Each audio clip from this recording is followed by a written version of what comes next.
कुछ कट्टर दिल लोग आज भी सोशल मीडिया पर ऐसी बातें लिख रहे हैं कि अगर ईरान की लड़ाई भारत से हो जाती है तो भारत के मुसलमान फिर ईरान का साथ देंगे या भारत का साथ देंगे। क्योंकि अभी जो जंग चल रही है, इस जंग में आयतुल्लाह खामनेई की मौत के बाद भारत के अंदर भी कई सारी जगहों पर शिया समुदाय के लोगों ने उनकी याद में रैली निकाली है, बेंजामिन नेतन्याहू और डोनाल्ड ट्रंप के खिलाफ विरोध प्रदर्शन की है। उन्हीं सारी चीजों को देखते हुए आज भी कुछ इजराइल और अमेरिका से प्यार करने वाले लोग ये बातें लिख रहे हैं कि भारत से अगर ईरान की लड़ाई हुई तो फिर मुसलमान किसका साथ देंगे। ऐसे लोगों से मैं बस इतना ही कहना चाहता हूं कि अगर इजराइल की लड़ाई भारत से हो जाती है तो तुम किसका साथ दोगे।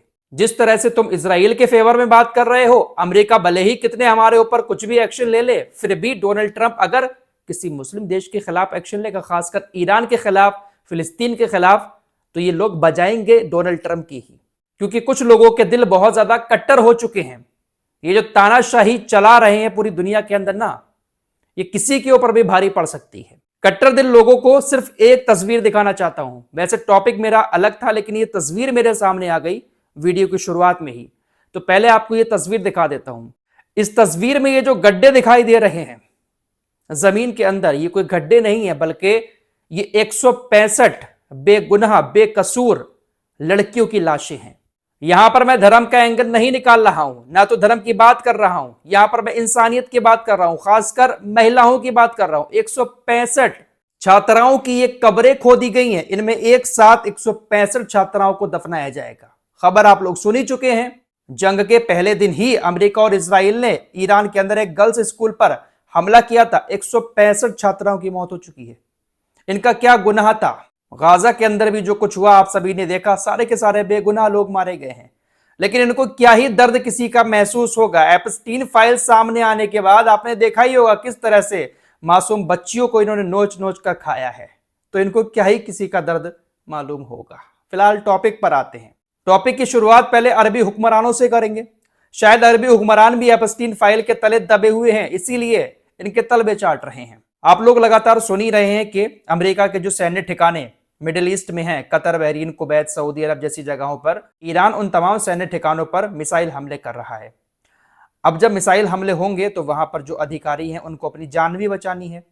अब हर सैन्य बेस पर कुछ सीनियर अधिकारी हैं अमेरिका के, कुछ जो हैं जूनियर हैं, जो अभी भी वहां पर एक्टिव हैं, एयर डिफेंस सिस्टम को चला रहे हैं। लेकिन जो सीनियर अधिकारी हैं वो होटलों के अंदर जाकर छिपे हुए हैं। अरबी हुक्मरानों ने होटलों के अंदर उनको पनाह दे रखी है। कुछ सीनियर ऑफिसर्स अमेरिका के बहरीन के अंदर एक होटल में रुके हुए थे।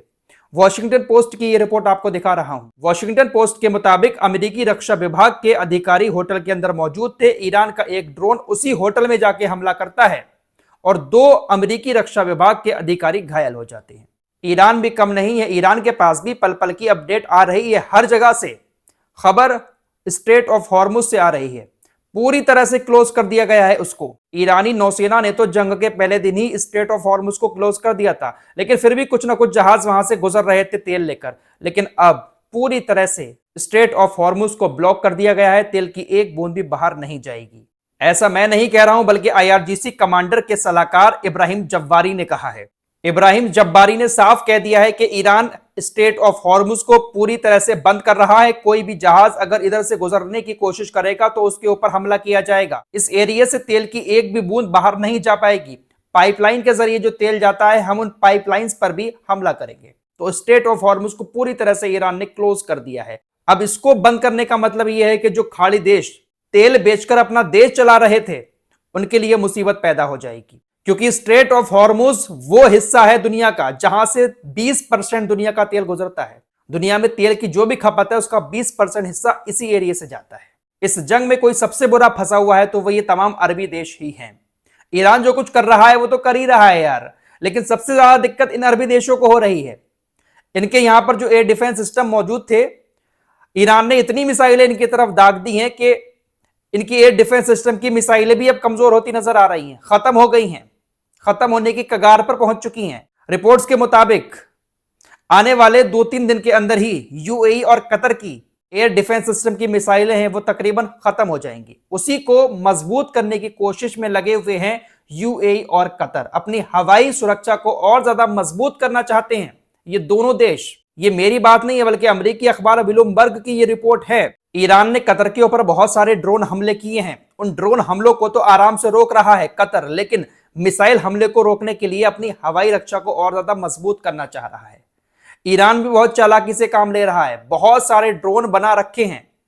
ड्रोन को मारने के लिए भी इंटरसेप्टर मिसाइल छोड़नी पड़ती है, अगर नहीं छोड़ेंगे तो ड्रोन हमला करेगा, फट जाएगा आकर। अब उसको मारने के लिए सस्ते ड्रोन को भारी भरकम मिसाइल छोड़नी पड़ती है, तो मिसाइलों की कमी हो रही है। और इन अरबी देशों को डर सता रहा है कि अगर मिसाइलें खत्म हो जाती है तो कहीं ऐसा ना हो कि ईरान हमें फोड़ डाले। वैसे आपको बता दूं, कतर और यूएई जैसे देशों के पास जो अमेरिका का पैट्रियट एयर डिफेंस सिस्टम है वो मौजूद है। उसी पैट्रियट एयर डिफेंस सिस्टम की मिसाइलें फायर करते हैं ये ईरान की मिसाइलों को रोकने के लिए। तो 4-5 दिन तक चल सकती हैं ब्लूमबर्ग की रिपोर्ट के मुताबिक।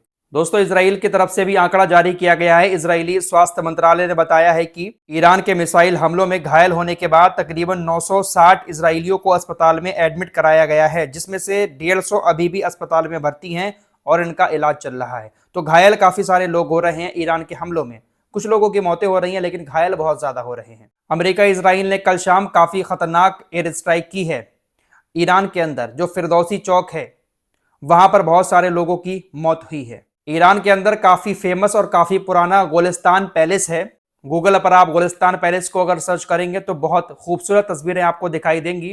गोलिस्तान पैलेस पर भी हमला किया और उसके बाद गोलिस्तान पैलेस की क्या हालत हो गई है आप लोग तस्वीरों में देख सकते हैं। दोस्तों, जहां एक तरफ ये अरबी देश ईरान का साथ नहीं दे रहे हैं, वहीं कुछ ऐसे देश भी हैं जो नॉन मुस्लिम होते हुए भी ईरान के साथ खड़े हुए हैं। ऐसे ही गाजा के साथ मामला था। गाजा के साथ मुस्लिम देश नहीं थे, लेकिन कुछ नॉन मुस्लिम देश गाजा के सपोर्ट में बात करते थे। स्पेन उसमें से एक था। स्पेन गाजा के साथ भी था और आज ईरान के साथ भी है। दरअसल स्पेन के हवाई अड्डे पर तकरीबन अमेरिका के 15 लड़ाकू विमान खड़े हुए थे। अमेरिका ने कहा कि हमारे लड़ाकू विमान यहां से ईरान के ऊपर हमला करने जाएंगे। जब ये बात स्पेन के राष्ट्रपति को पता चली तो उन्होंने तुरंत अमेरिका के 15 लड़ाकू विमानों को वहां से खदेड़ दिया। स्पेन की सरकार ने कहा, हम आपको यहां पर खड़ा करने की जगह दे रहे हैं और आप यहां से ईरान के ऊपर हमला करेंगे, अब हम आपको यहां पर खड़ा ही नहीं होने देंगे। स्पेन ने अमेरिका के 15 लड़ाकू विमानों को वहां से भगा दिया। तो ऐसे ऐसे देश भी हैं जो इस तरह से साथ देते हैं। फिलहाल इस रिपोर्ट में इतना ही। लेटेस्ट अपडेट जानने के लिए आप हमारे साथ चैनल को सब्सक्राइब करके जुड़ सकते हैं, क्योंकि यहाँ पर हम बहुत आसान तरीके से हर खबर को बताने की कोशिश करते हैं।